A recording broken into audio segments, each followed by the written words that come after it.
Josh and Frankie. What a couple of dumb shits.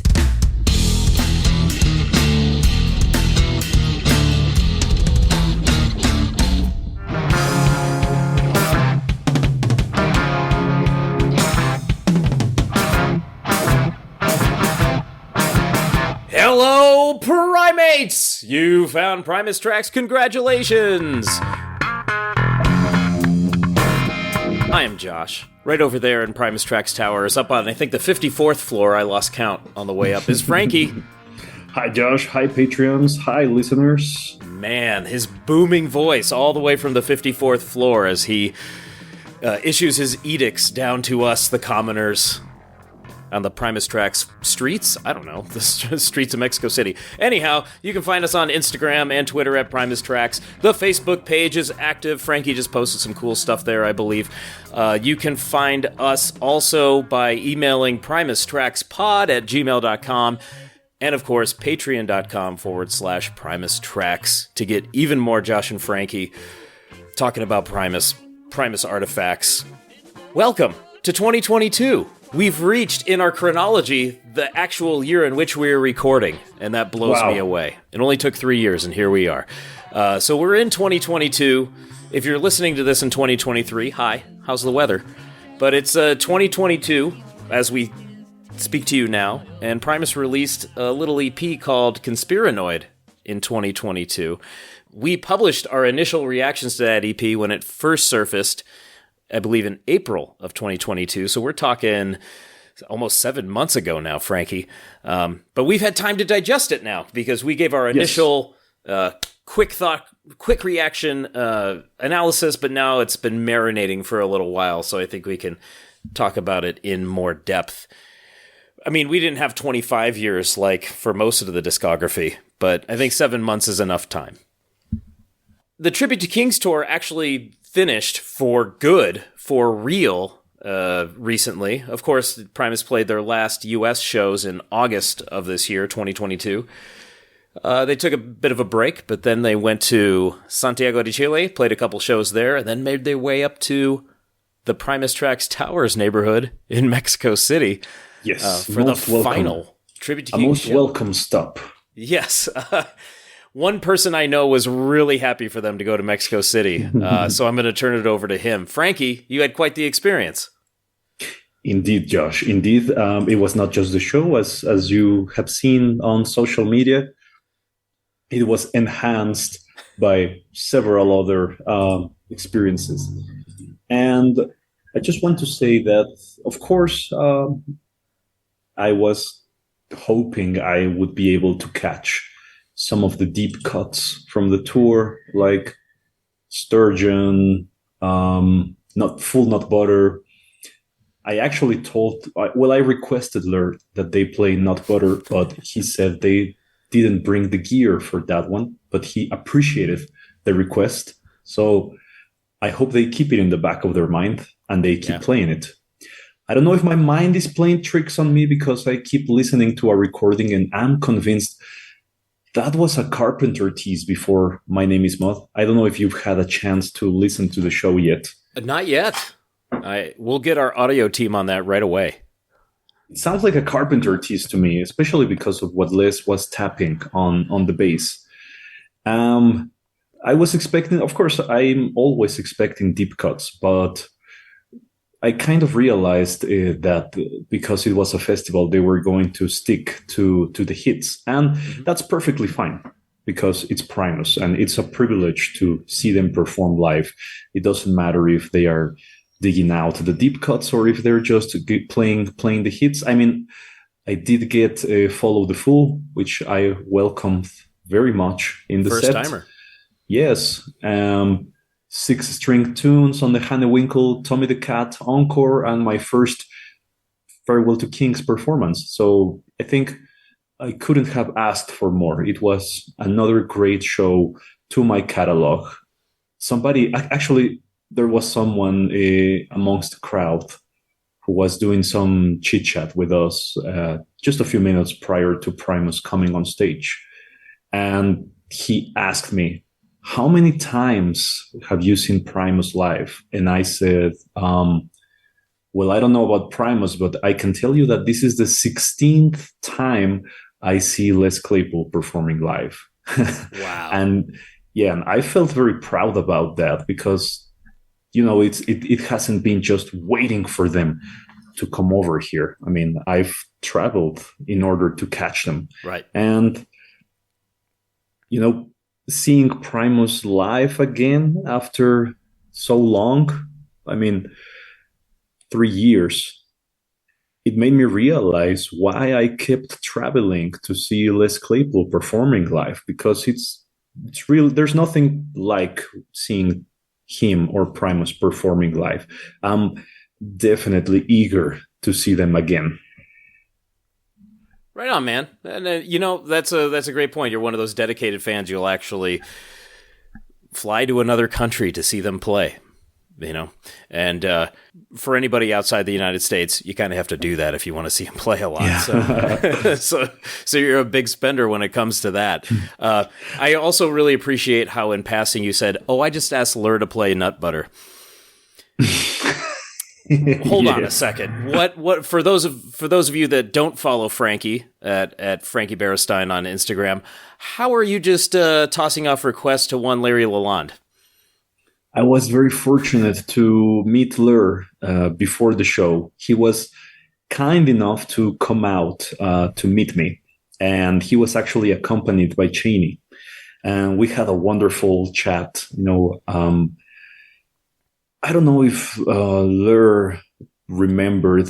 Of course, he remembered our podcast conversation, but I'm not sure if he remembered I actually met him a few times before that. But either way, it was really great to see him. And it was fantastic to see Cheney again as well. So Lur signed all the records I had brought along with me. He took some photos. He was extremely gracious. And I told myself I need to request Nut Butter, because it's kind of my white whale at the moment, since it has been performed in its entirety again, starting in 2019. Right. I mean, it didn't happen because of the gear, but it was worth tossing it out. He knows it's the song of the people now, and yes. he will agitate for it when they make their set list. Well, that's so great that you got to, of course, hobnob with the big ones, Larry, Cheney, and have a good time with them. Part of the charm of the experience is that it actually happened. For me, those kind of things are never guaranteed until they actually happened. And I was actually quite nervous before the encounter. I spent several hours pacing around, wondering, picturing like different scenarios in my mind. I was actually telling my girlfriend, I'm so nervous, and she said, "Why?" And I said, "Well, because they haven't seen me in 3 years. I mean, what if they hate me now? What if?" I mean, I kept hearing this voice in my head, like Carrie when she's going to the prom, and and the echo of her mother is like, "They're gonna laugh at you. They're gonna laugh at you again and again." Right? Well, it sounds like Lur did not dump a bucket of pig's blood on you. Is that correct? No. As soon as I saw him emerging, I said, "Okay, this is happening. No, this is real. So I'm going to talk to Lur." In the end, that whole thing about everything prior to the encounter is also part of the magic, for sure. Absolutely. The anticipation is one of the greatest feelings on earth. It's also one of the most nerve-wracking, but there's something about anticipation that just gets you going. And yes, I think you described it. And a shout out to Sanchez for, as I mentioned on my post, I want to thank him for going out of his way for me, on top of all the work that he already had to comply with. That was extremely kind of him, especially because he had to go back and forth in order to deliver different items to me. So somebody with just a little less patience wouldn't have done that. So thank you so much, Sanchez. And of course, thank you so much, Cheney, for my set list and for being so kind to me every time we meet. Frankie Berestein, friend of the stars. Look, I didn't want to make a big deal out of it, but Lur and I play pickleball every Sunday. Your experience, I think, is way better because when we're playing pickleball, Larry's all business, and he cusses at me a lot every time I make a mistake, so I feel very small. But he made you feel really good, and that's what counts. Thank you for sharing that, Frankie. Your Tribute to Kings tour experience, and of course, the connection to today's track, Conspiranoia, is this is the only Tribute to Kings stop in 2022 in which they didn't play the track. You missed out on the main track of the EP, but they did sneak in a Follow the Fool for you. Which is highly appreciative. Absolutely. It just cracks me up that you hit the last show of the Tribute to Kings run, they don't play the track they've been playing in the middle of the set every single night. All right, let's talk about Conspiranoia. We'll transition to that. So we're talking about a new recording as well. We're talking about Conspiranoid. I have my sealed vinyl here. It's the white vinyl that was available for pre-sale. There was a splatter vinyl, I believe, that was a special. Yes. I went for the regular. I do recommend, however, because prior to the recording, you mentioned that you weren't sure if you were going to unwrap it. I do recommend removing the cellophane because in the long term, that's actually harmful for the sleeve. It is a priceless work of art, so I should. You're right. I should remove that. Some people really like the hype sticker that goes on these releases, and there is one here with that typewriter typeface that adorns much of the inner sleeve as well. So one of these days, I'll be brave enough to remove it. And the front cover is absolutely fantastic. Of course, you can get Conspiranoid on vinyl. You can get it on CD from almost any large retailer. Or if you're a cheapskate and or don't care for physical media, you can get the digital files from Primus's Bandcamp. So there's all kinds of places, all kinds of formats.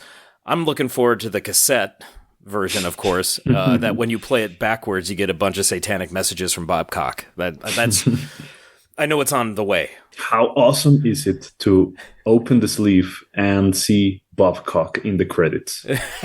Yes, we should talk about the recording itself, Conspiranoid, the 3-track EP. Of course, Conspiranoia being the lead track, Follow the Fool, and Aaron on the Side of Caution rounded out. But when you do open your sleeve, whether it's vinyl or from the CD, you get the credits for the record. There's some things we should discuss here, Frankie. We've got, just running down the list, this was recorded at the Dairy, not Rancho Relaxo. This is a new recording space for the band. My understanding is that Les bought an actual old dairy, and they cleared it out and made it a rehearsal/recording space. And they had the time. Of course, Conspiranoia was the track they wanted to record before going back out on the road with Tribute to Kings. In many interviews, Les said, well, it was so long, and we wanted to do this 12-inch vinyl. We had enough space for a couple of songs on the backside, so it ended up being a 3-song EP. So the Dairy, you can also see it pictured, I think, on Les's Instagram and the Primus Instagram. They were in the midst of recording it. Captain Shiner, the face of Captain Shiner's on the wall in the background, and of course it was captioned, throwing spaghetti at the wall, which is one of Les's favorite phrases. So yes. You get a little peek inside the Dairy recording/rehearsal space. Produced by Les Claypool. That should be no surprise at this point. Engineered by Jason Mills. Now, Jason Mills is their main sound guy when they're out on the road. And as far as this whole EP goes, Frankie, it definitely does have that live sound. It's pretty darn punchy. Everything's nice and clear. And I think Mills did a wonderful job engineering this recording. I agree with you. The production is fantastic. I've mentioned it before that every single Primus release has a specific sound, and none of them sound alike. And right. This is the case. It kind of harks back in terms of performances to previous Primus eras, but in terms of sound, it's pretty unique. It certainly is, and it's nice and robust. Nothing wacky like the Brown album. No bone dry production like Frizzle Fry. It's different from all those other recordings. You're absolutely right. It was mixed by Les at Rancho Relaxo, so he took the tapes up there and mixed it all together. For some reason, Frankie, I always look to see who masters their recordings, and I think just about every single Primus recording. I can't think of one that wasn't mastered by Stephen Markison at Markison Mastering. I think he's always credited as their mastering guy. Our good friend, Tim Soya-Solian, Studio Tech, and Ryan R2 O'Hara, Studio Assistant, and this is a great credit, Dairy Fabrication.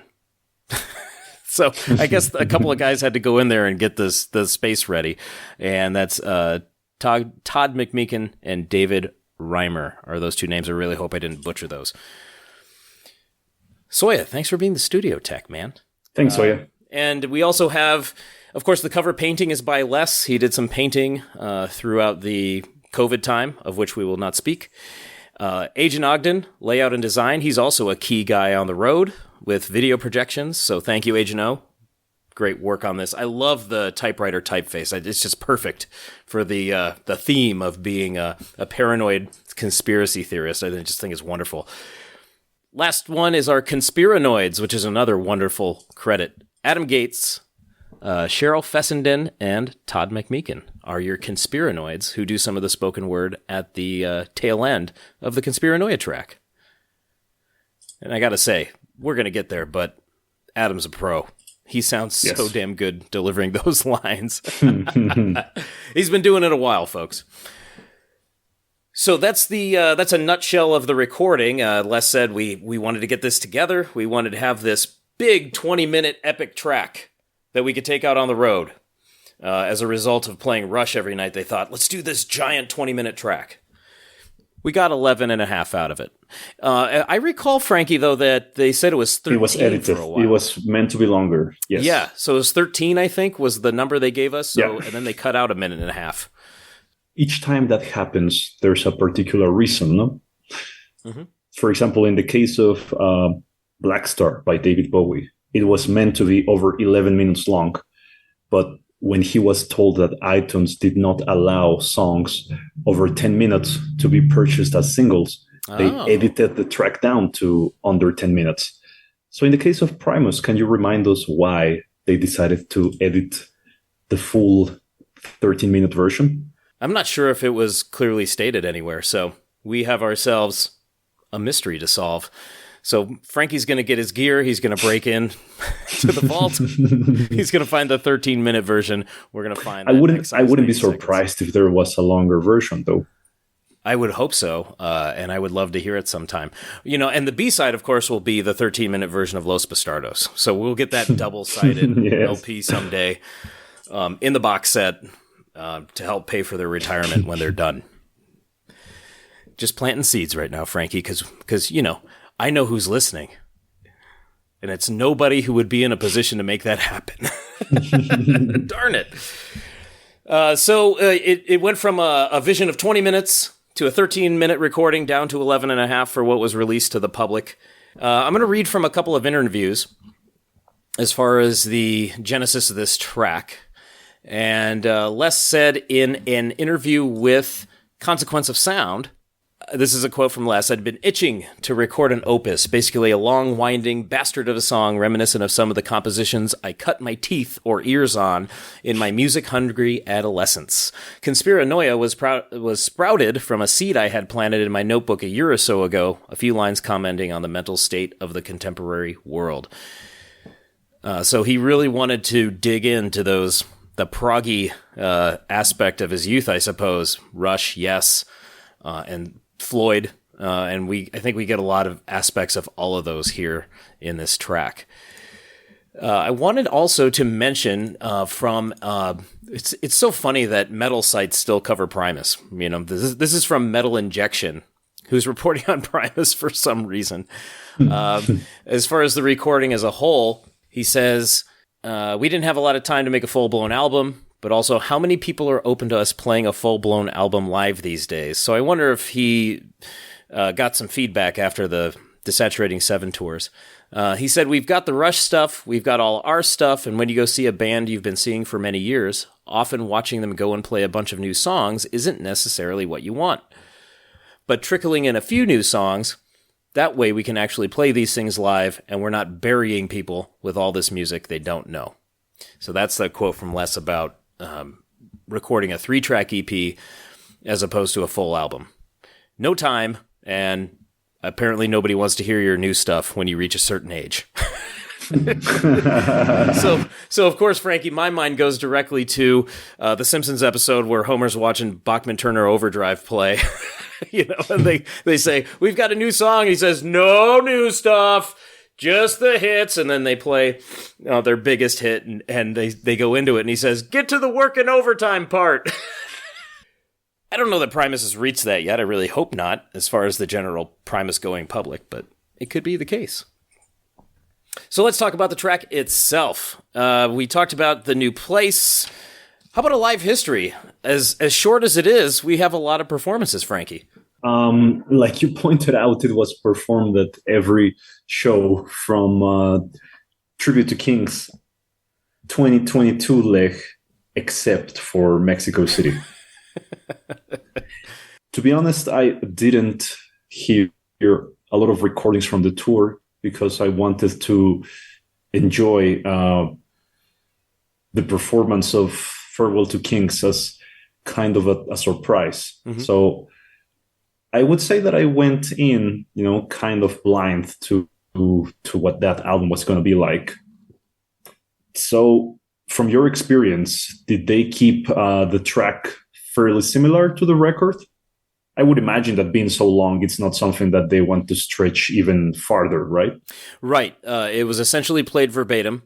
And with the spoken word parts at the end of the track, it wasn't feasible to bring these 3 people on tour and do those spoken word parts on stage. So those recordings were played at all the live performances. So they had to sync some of the video as well as the music to the spoken word parts. So there's no expansion there. There really isn't much anywhere as far as I recall.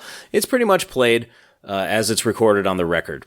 And it's when we get to the live track, it just astonishes me how the sound that they achieved at the dairy is replicated live. It's like they just used their live rigs and went for it. And they sound like when they're playing live. And it doesn't really require any jamming or stretching because it's a very interesting track by itself, right? It's pretty darn long too. Exactly, it's pretty long, but it's not like the same thing over and over. It's actually got some variation and some twists and turns. Yeah, we should talk about some of those twists and turns. So I'm going to go chronologically through the tune, and Frankie, you stop me whenever. I've got a few things I want to point out, and then we'll put it all together here. It is the rare track that begins with guitar, but this is one of them. There it is. One of 3. And we get this really dainty sounding bass line here to go with it. I think I call it dainty because it's so high up on the neck and it's such a high frequency for the bass guitar here. And then we start getting these cascading drums around this from Tim as it builds. And you can hear those. I'll turn it up. There they are. That's fun. So they know what a prog epic sounds like, and so they're building to something here. And of course, this build-up gives way to something pretty special. Right here.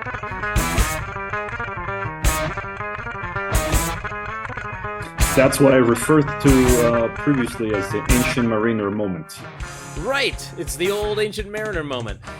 So, the Ancient Mariner, of course, is a track that Les created, or a song Les created many, many, many years ago, and it never saw the light of day except for It was meant to be performed by the Frog Brigade live in concert, but it never made it past rehearsals. Right, so other than a couple of sound checks that we know of, that was it, right? And so if you're lucky enough to have a recording of that sound check, Frankie mentioned this way back when we first talked about this recording. It's so funny because it was rattling around in your head, I remember you saying, and then you made the connection and you busted out this recording of Ancient Mariner from a sound check, and dang, if that if that wasn't it, it was amazing. So we get that aggressive part, and that's where it really starts the prog elements in this tune with these odd time signatures, some really off-kilter stuff here.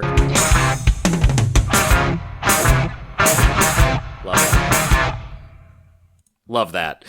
So there's a preview of what's to come as well. So I remember that, and I think I felt this way too on my own. I don't know that I was copying other people's thoughts. This track has a lot of Floyd and some Rush, and I think those would be the two main influences here. Am I missing anything, Frankie? I agree with you completely. Okay, so we're really looking at these two. Of course, but it's Primus, so it's the Primus filter. This is a Primus tune. It's not just like they're covering Floyd, which Les has done in spades over the years.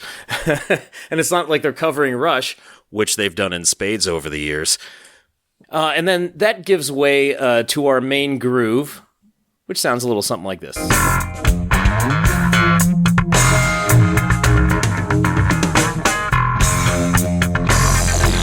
Oh, yes, and we get the splashes of the MIDI trigger. I forgot about that. Les has those foot pedals. So this main groove, I love how drenched Larry's guitar is with the different effects as he hits that chord. And Herb's keeping a really tight groove there. I love what he's doing. It's a little laid back, I think, but he's really giving it to us there. And it's in lockstep, of course, with Les's part, which is a really laid back part too, but it's nice and funky. Even though it's not, a Jerry was a race car driver or something, he's given us something to chew on there. And as you can hear, gets us into the verses. Very sing-songy and marchy. Patrons can see me marching along.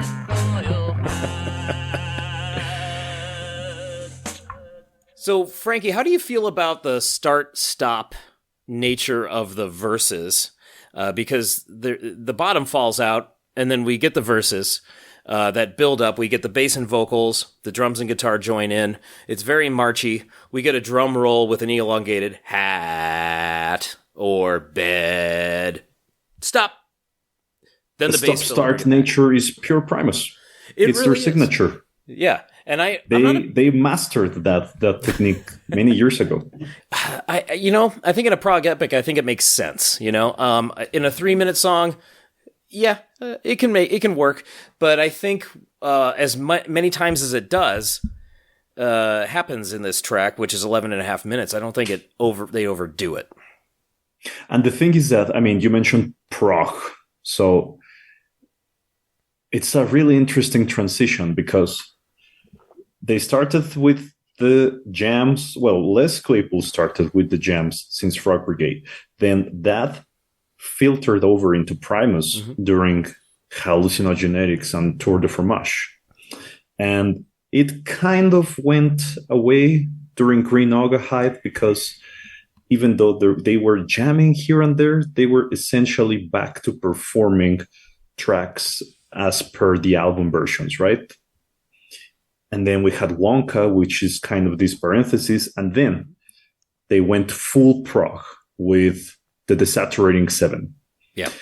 And with the previous eras that I mentioned, they were kind of hinting towards that, but not fully getting there, right? Mm-hmm. But even prior to Desaturating 7, for example, I'm thinking about Monolith of Phobos, of course. By performing stuff like Heart of the Sunrise, Telahon Gingit live during the shows. Les Claypool was kind of warming up, right, for going full prog. And then they did that with the Desaturating 7. And then that carried over to some songs from South of Reality. And now it's like they have completely mastered that aspect of the music with this release. So if they keep going prog with each record that they put out, I think they will reach a point where they put out a prog masterpiece. Their own moving pictures, I suppose. Yes. Yeah, this is. I think you're onto something there because it really has been a build up to this moment where they've just been steeped in psychedelic /prog/ you name it for a little while now. and covering Rush for 2 years helps. So there's they certainly were feeling it, and this track I think was that. Let's get it out, let's do it. I really want to point to some signature Herb fills under the main groove here. So this part, listen to the drums, and you're hearing Tim Alexander in his unadulterated form. These fills here are killer.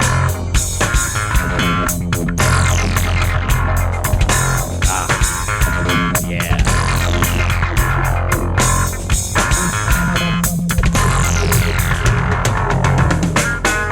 Love that. So that part is great. And I remember my initial reaction was that I wasn't too confident in this track, I think, on first few listens, but it was a grower. And so once again, having this time to let it steep in like a fine cup of tea, I really feel like I get the flavors now. It makes sense. I'm listening just to the subtleties of what Herb's doing there. And it sounds simple, but it fits perfectly. You don't have to be an octopus every time. But we do get this main groove, a lot of repetitions of it, but I really do love the singing or the voicings behind Les just saying, Conspiranoia! And so it's great. It's just a one-word chorus, which, Primus will do from time to time, and it works wonderfully for me. I'm going to forward quite a bit, speaking of the drums, because, they had all these toys on the drum kit, chimes and wood blocks and whatnot, because you're playing Rush, so you have to play everything. So Tim gets to play around with them on this track too.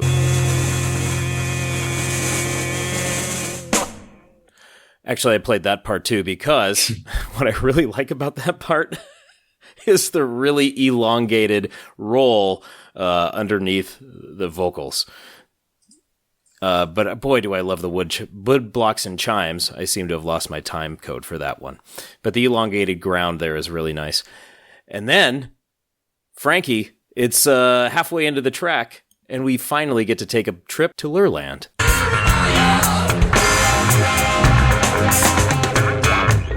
Oh, yeah. So you can hear that Les's groove is much the same. He may have moved up a step with the groove, but Larry's really laying it down here. And I want to point to a specific, just a little 5-second part here. For those of you playing along at home, let's go from 5 minutes and 42 seconds to 5 minutes and 47 seconds or so. Just this 5-second part, I think, is my favorite part of our first sojourn to Lurland.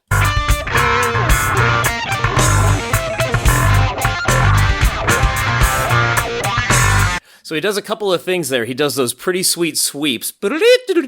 Lurland is worth the track existing. Oh, yes, absolutely. And if they renamed it Lurlandanoia, it'd make total sense. But those sweeps are great. And then that wah, he activates the wah, doubling or harmonizing with what Les is doing, and it just creates this wonderful effect. So just those 5 seconds right there really take me away to Lurland. And he gets an elongated solo here, which is always welcome. I'll never say no. But here's what I really like. They sandwich a couple of solos by bringing us back to that proggy frenetic part right here.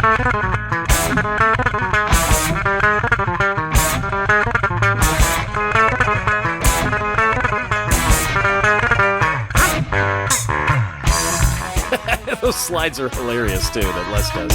And then we're into Lurland Part 2. And this one I think is, I don't know, Lur just shreds. I love it. They just let him go here. And he gives a really nice run at about the 7-minute mark and reminds us that he can frickin' play.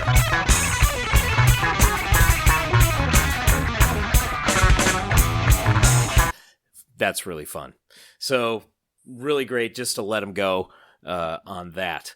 Then after that solo wraps up, we get really heavy into that psychedelic part with our spoken word and Frankie's favorite, which is I know that you don't enjoy that record very much, but I feel like these spoken word coda is kind of a reloaded version of the coda from Cricket Chronicles Revisited on South of Reality. And you keep saying I hate that record. I don't hate that record. Okay. And it's also a narration by Bob Koch. It is. I mean, we have the same idea and the same person behind it. I wouldn't be surprised if they kind of wanted to expand on that idea, and this was the perfect format to do it.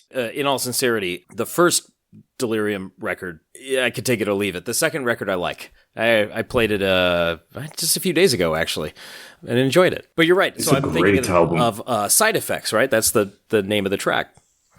Or part yes, of the name of the track. Cricket Chronicles Revisited. Yeah. Ask Your Doctor. It's got a really long title, right? Yeah, exactly like the first two Cricket and the Genie tracks on Monolith of Phobos. Right, yeah. So they have subtitles. That's also an old 60s, 70s trope on these psychedelic / proggy albums. Yes, exactly.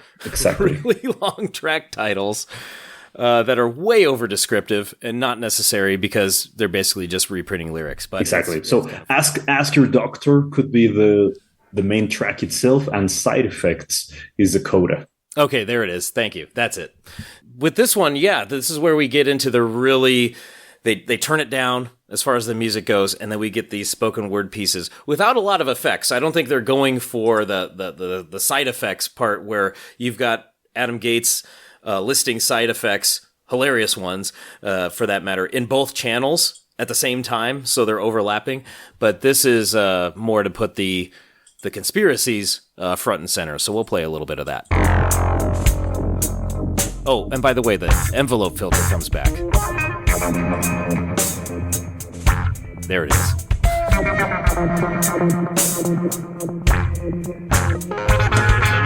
About Betty White, media reporter. She died of a COVID booster shot.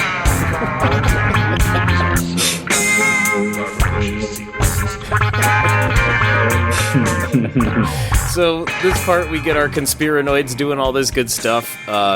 Adam does his newscaster voice, which is really great.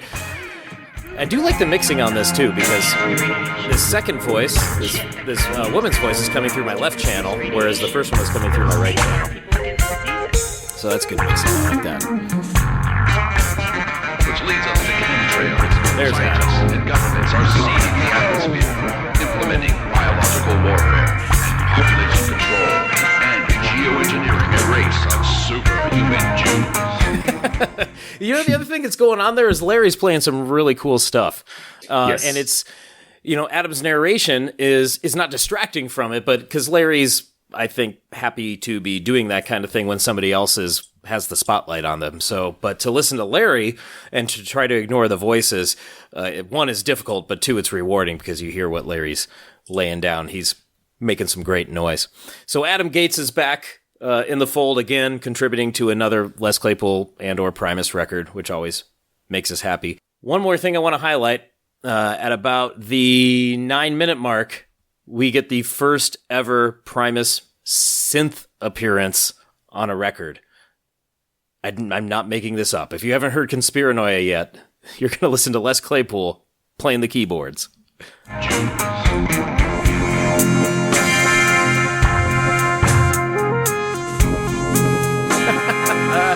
He said, I got this shit laying around from the Rush tour. Why don't we use it? Then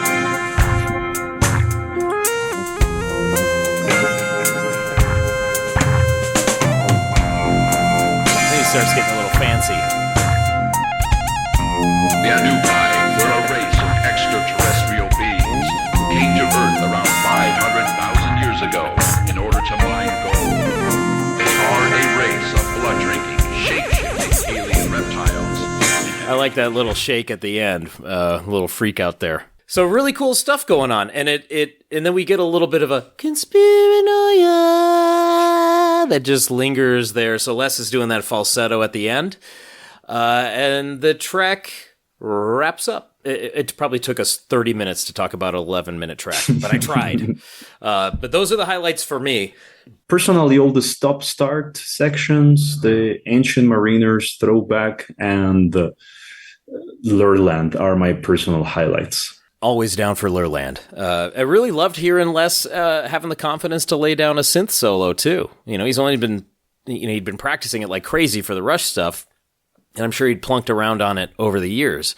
But to have the confidence to put it down on a track like this, to release it publicly, good on him. So he must be feeling good about it. I do wonder if it'll ever appear again after this Tribute to Kings tour has wrapped up, which it has. Will that equipment be put away, or will it see the light of day again on the road? I don't know. I mean, he had been kind of teasing that since 2010, remember? With the Robot Chicken teases on stage. Oh, yes. That miniature keyboard that was always laying around. Right. And then incorporating some keyboard into Southbound Pachyderm during some performances. Yeah. I could see it sticking around. I could see him just having one out so he could do that whenever the fancy strikes. So I want to try something here, Frankie. I'm calling this Primates Takes. I put this out on one of the Primus Facebook groups. Going forward, I want to make it exclusive to our patrons. Patreon.com/PrimusTracks.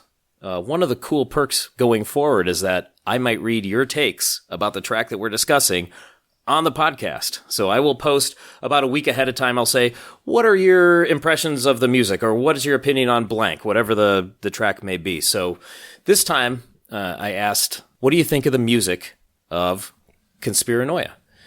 Notice I didn't ask for their opinions on the lyrics. Because we're going to talk about them in brief. I didn't want to open up that can again. So I'm going to read a couple from the Primus Sucks Facebook group where I threw this prompt out. But I'm also going to read from our patrons and their ideas. So I asked, what are your thoughts on the music of the Conspiranoia track itself? And on the Facebook page, Brian Berge said, regarding Conspiranoia, the Floyd influence at the beginning is dripping with David Gilmour sounds, and then the breakdown in the middle screams Rush, Alex, Getty, and Neil. Prog time signatures and length abound. Nice use of the word. He says this track is a fantastic homage, if nothing else. Thank you for those thoughts, Brian. Sean Seltzer said, you can tell they are digging into those Pink Floyd and Rush roots they grew up on, and I think Roger Waters wishes he wrote this. So Brian's saying David Gilmour's prints are on this. Seltzer's saying Waters. I'm not a Pink Floyd expert, so I can't tell you. But he does say the bass sound is great, and now that Les is older and has personal experiences to write about, fewer personal experiences to write about, maybe that's why we're getting more big picture concepts these days as far as music and lyrics. Thank you for those thoughtful comments. Let's shift over to our patrons. Keith Thompson said, the more I listen to it, the more I enjoy it. The change in tempo really gives me a kick. When I saw them live in Vegas in June, they played this song and ran a list of conspiracies on the screen behind them. One of the items was Herb makes his drumsticks out of potatoes and Elmer's glue, and it made me laugh like a blithering idiot, and people around me were looking at me with concern. That was a nice nugget. Thank you, Keith. David Crane says, I really enjoy Primus tracks with more prog elements in them, so the beginning and end parts are appealing to me. Getting the vinyl and playing it on a good sound system allowed me to appreciate more nuances and subtle parts of the track I didn't initially pick up on when streaming this song digitally. Good point, David. Maybe I should unwrap this thing, Frankie. Do it right now. I'll do an unboxing video. Anthony Del Preet said, this track really works on all levels for me. The song rocks out altogether, but it's a fun track just to focus on Herb's tight and proggy hi-hat fills, or Lur's spectacularly limitless solos, or Les's vocals and super woody bass tone during the chorus. I like that description, a woody bass tone. I like that. Thank you, Anthony, for that description. And finally, Frankie, your pal, the Cretin, says, absolutely the most Rush and Floydian sounding composition Primus has ever done. I guess it's universal at this point. We all say Rush and Floyd, smash them together through the Primus filter and you get this. Yeah. He says, I love the breakdown where I think Lur in particular shines. Does it feel overworked and drag its feet toward the end? ? Question mark? At first I thought so, but over time I've surrendered to its jamminess, and it's interesting seeing keys implemented in a Primus song for the first time. Some really thoughtful takes from our primates. All right, Frankie, you want to talk about the lyrics? Yes, first thing I want to point out, the names of the characters are superb. They are so Primus. You might be talking about old Lloyd Boyd, who was Conspiranoid, and maybe Marion Yes. Berrien Contrarian. Yes, that's so Claypool. Wonderful rhymes there, especially Marion Berrien. It makes me think of Marion Barry, who was mayor of Washington, D.C. many, many years ago, but it also makes me think of the Marion Berry, the actual fruit, which, by the way, was developed in the state of Oregon in the 1950s. It's a hybrid berry, and they're delicious. But so, anyway, I was thinking of that with Marion Berrien Contrarian. Great rhyme. Of course, a contrarian is somebody who takes a contrary position, sometimes just to be in opposition to someone, but sometimes because they can't help it. Or maybe sometimes because they actually have a great point to make or a compelling point to make. But these are great rhymes. You're right. I really appreciate Lloyd Boyd was Conspiranoid, Marion Berrien Contrarian. We should point out, too, in your album notes, that Conspiranoia is credited music and lyrics to Claypool, but it says additional lyrics, Cage Claypool. So this is the first time someone other than Les has been credited for lyrics on a Primus record. Amazing. Yes, and I would presume those are the spoken word parts at the end. I'm guessing Cage wrote those for our three Conspiranoids to perform. I think the lyrics are what garnered all the response on the Primus socials when this track first premiered. Yes. Oh, my God. That was such it was shocking to me. Shocking thing to read. Yes, for sure. So many people jump in ship, right? Yes, a lot of people saying, oh, Les is woke now, I'm out. Or people saying, oh, he's now a government shill, or Primus has lost his edge, or this is the band that used to defy the laws of tradition, or, you know, how dare they attack the truth? They don't know what they're talking about. The thing that I don't get is how can you support a band for 30 years and then jump ship because of one song?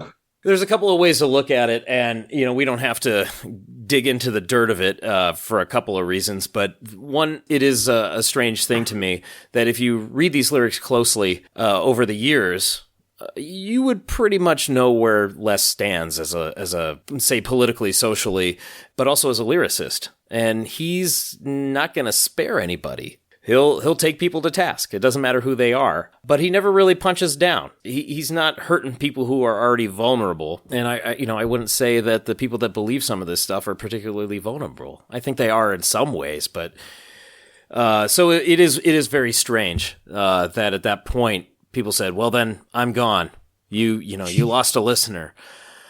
Okay. Good news is, listeners, we're not here to debate all that, especially the content of the lyrics. Although when we read the lyrics, Frankie, the garlic in the nostrils, I'm going to look into that one because I love garlic. And I'm not kidding around. If I could walk around with garlic in my nostrils all day and I don't have to smell middle schoolers, are you kidding me? Oh, yes. I think I've noticed that you pepper a lot of your recipes with garlic, right?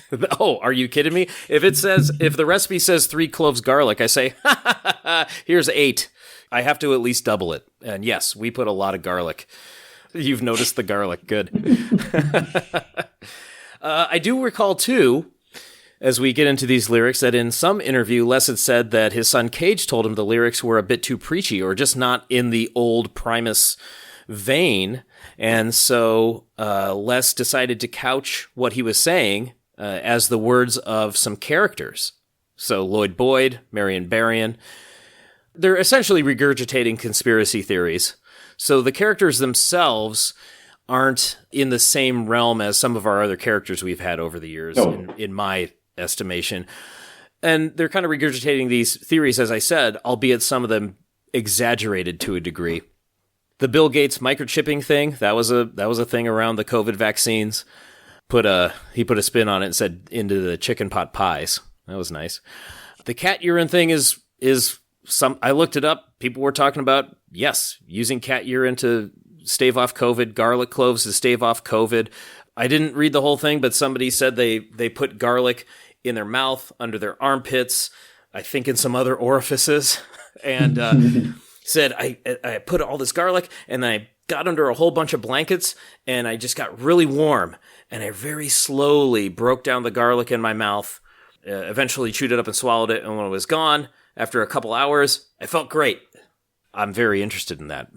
So I would love to try it. I don't know if it's going to work, but being a massive garlic fan, call me. I remember stuff about the dryer sheets, all these things, and Les said this had to do with the mental state of the country, and he was kind of frustrated with what was being put out there. He references Dr. Tony, which would be Anthony Fauci, who was the government talking head when it came to COVID. And then he gives us in verse 3, he gives us 3 old axioms that you've probably heard before, Frankie. Lead a horse to water, you can't make it drink. This is a paraphrase from the Talmud, I believe. You can guide a fool to logic, but you'll rarely make him think. The last one, an open mind too open spills its contents on the ground. That quote in some form has been attributed to a lot of different people. So he's using these, of course, to illustrate what Lloyd and Marion are where they're going wrong. And I think the message is pretty clear. The coda is where things get very interesting, right? Very interesting. That's where we just come completely out into the open with these wild-ass conspiracy theories. And, and what they're saying, I'm not going to sit here and read them, but what they're saying, some of these are steeped in things that were actually spread around, and some of these are a little less known. But if I recall, I think Cage said he had to look all this stuff up on some of his post around when he was talking about making the video. He had to look up all this stuff to create it, and most of it he probably didn't know about either, because there's some wild shit going on apparently. The thing is that yes, there's some stuff on that list which of course is just satire, like everything that is related to the band. Mm-hmm. There's some stuff that is of course definitely in the realm of urban legends and myths. There are also a few things in there are actually quite interesting because they have never been disproven, or they have never been successfully explained. The Atlov Pass, for example, they reopened that investigation recently, but it was pretty much, I don't want to sound like a conspiracy theorist myself, but they pretty much just reopened that case to kind of make people stop talking about it, because they assumed that if they closed the case with something relatable or something logical, then people would stop thinking about it. But it didn't work because nobody believed the explanation that they gave for it. Mm-hmm. They said that the hikers succumbed to the elements because of an avalanche. And of course, that's not what happened. In the original report of that case, the Russian authorities wrote that the hikers were killed by an unknown compelling force. Yeah. So you cannot change that to something different and expect people to just believe it, right? First of all, there were no signs of an avalanche ever taking place there. Wow. And if there had been an avalanche, how could you explain all the footsteps in the snow? And many other things that are not consistent with something related to nature. So that's one example of something that has not been successfully explained as of 2022. Now, I understand that maybe it was included on the list because it is, kind of food for conspiracy theories to start talking about the abominable snowman or Russian weapons or things like that. But regardless of all that stuff, it's a really fascinating case on itself. I think we can separate that kind of event, urban legend. I think that's a really great point that you make. So we should be able to separate some of those legends, alien astronaut, that kind of thing, from some of the lyrical content, which is mostly around the paranoia part of conspiranoia, which of course, conspiranoia, portmanteau of conspiracy and paranoia. So mostly what I'm reading in these lyrics is the paranoia part. There's a lot of paranoia around some of the content at the end of the song, the spoken word stuff. But there really is, when you look at the lists of conspiracies, like you said, inside your liner notes, some of these are the Loch Ness Monster. That's not a conspiracy theory or urban legend, right? So it's one of those, or a mythical thing. So I love Bigfoot as Kane, by the way. That's one of my favorite ones. But some of these are more conspiracy theories. Some of these are more myth/legend type things. And, some of them, you're right, are hard to prove. Les Claypool's grandfather was a cephalopod. How do you prove that? I don't know. How do you prove that? Maybe. That'd be news to him. Possibly. So these, and that's what I love, that there's some of those that are snuck in there, that mentioning the band members. So they're really great. Like Herb's drumsticks are made out of potatoes and glue. So, I don't want to get too far into the weeds on some of these pieces that are mentioned. Yours, Frankie, is more of a mystery. That's right. I guess we could say that some of the stuff in there are also mysteries.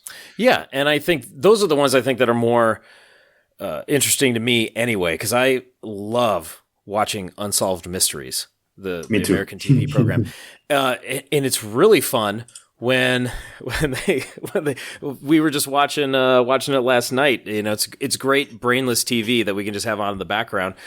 In the preview, Robert Stack was talking about, have you seen James Whitey Bulger? And I said, yeah, he was caught like 7 years ago. What? All right, cool. We're making progress. I love the mystery part of things. And I remember I watched some Ancient Aliens. I don't know how much I bought, around it, but I watched some Ancient Aliens, and we've discussed before, I love the X-Files and the concept around that. It's entertainment, right? It's not truth to me, and that's where it can get really divisive for people. It's entertainment. It's not an invitation. It's what I'm trying to say. So these lyrics are food for thought. He's just putting out there his thoughts and airing his frustrations. But it's going to make people mad, and so be it. That's the key word, frustration. Again, I think this is a transition. I think this is what came naturally after Little Fishes on South of Reality. Mm-hmm. Because that song is a really, really clever jab at a lot of things that were going on back then, 3 years ago, and are still going on now in present society. Sure. And the thing that I really admire about Les is that there's not a single trace of fear of cancellation in his lyrics. He's writing from his perspective, and it's extremely honest. Like you said, you may agree, you may not, you may like it, you may not. There's still really awesome music that you can enjoy, even if you don't like the lyrics. But I think when you look at stuff like Eyes of the Squirrel, and then Little Fishes, and then Conspiranoia, you're looking at someone who's not afraid to express what he thinks about the way the world is changing, not necessarily for the best in some aspects. Yeah. And I don't think he's trying to hurt anybody with his commentary. And I think that's, I hope it's obvious, at least. So, if you listen to this song and it made you never want to listen to Primus again, you're probably not listening to this podcast. So I think we're okay. Unless you're one of those people who take in things just so you can become angry and become outraged and then air your grievances. In that case, stop it. Get some help. Let's cleanse our palate with a live cut, shall we? What have we got? We have, I'm just going to pick a time stamp here on Conspiranoia, and this is from Calgary, Alberta, June 9th, 2022. Wonderful. Let's go 5 minutes, 38 seconds. We might catch Lurland. Who knows? Oh,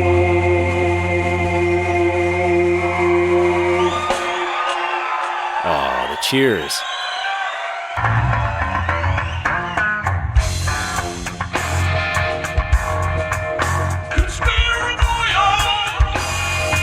Hey, sounds good there.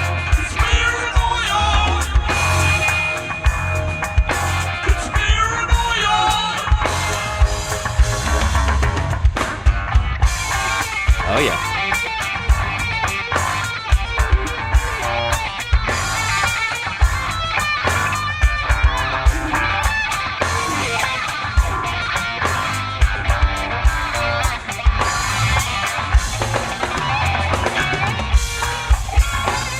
Sounds good to me, man. I think it's a titch slower than the record, but it sounds fantastic. Absolutely. And what a wonderful recording. I should credit Life for that. Thanks, Life. Thanks, Life. If you didn't catch Conspiranoia on the second leg of Tribute to Kings, hopefully they bring it back on the next tour. And if you did catch Tribute to Kings 2022, you caught Conspiranoia, unless your name is Frankie Berenstein. And I was lucky enough to see it twice. And it was really nice, both times. Even going into the second one, I said, I know they're going to play Conspiranoia. And I was looking forward to it because it's still new to my ears, and I was really happy about it. I didn't get Conspiranoia, but I met Lur. The Lord gives, the Lord takes, right? Is that on the list? I got to look in these liner notes. The Lord gives and the Lord takes. It's right after psychotropic space weapons. It's right here. I found it. Yeah, it's in the background. You have to really look. Something that I really, really like about the design on the layout is how some words or phrases are redacted. Yeah, blacked out like that. Yep. Yeah, that's exactly like you would expect on the documents of an investigation. Or any kind of government document that's been released, they redact so much for security purposes. I'm starting to go down the rabbit hole. But I've seen those documents that are released through Freedom of Information Act requests, and sometimes all but 6 words are redacted in a document. It's wild. That's exactly what happened with the Dyatlov Pass. A lot of people waited years for the documents to be released after a particular period of time expired, that they could be held back by the government. And by the time they were released, the majority of the information was redacted. Well, I got to say the redactions here inside are brilliant. Inside the liner notes, Agent O did a wonderful job if he got to choose these, because it's blank killed blank. Blank happens every year, or I should say redacted. Redacted is Castro's son. Redacted killed redacted. 6 minutes of missing redacted recording. So there's a lot of good stuff going on there. You can see them all in the video. You can see them in the liner notes. If you're listening, you may be wondering why we didn't go into the video. And the reason, Josh, is that we have a special guest in a couple of weeks who can shed more light on the video. That's all we're saying for now. Or should I say, Redacted is going to join us on the podcast. Either way, I should say this. Conspiranoia, I have the evidence, and you've been tracked. Frankie, next time, get in line with me. I'm sorry, Josh. I need to turn off Conspiranoia on my phone because it was listening to us. Let's get out of here. Later days. Willie Mays. Because I know, not when the evidence is right in front of our faces. Jewish space lasers.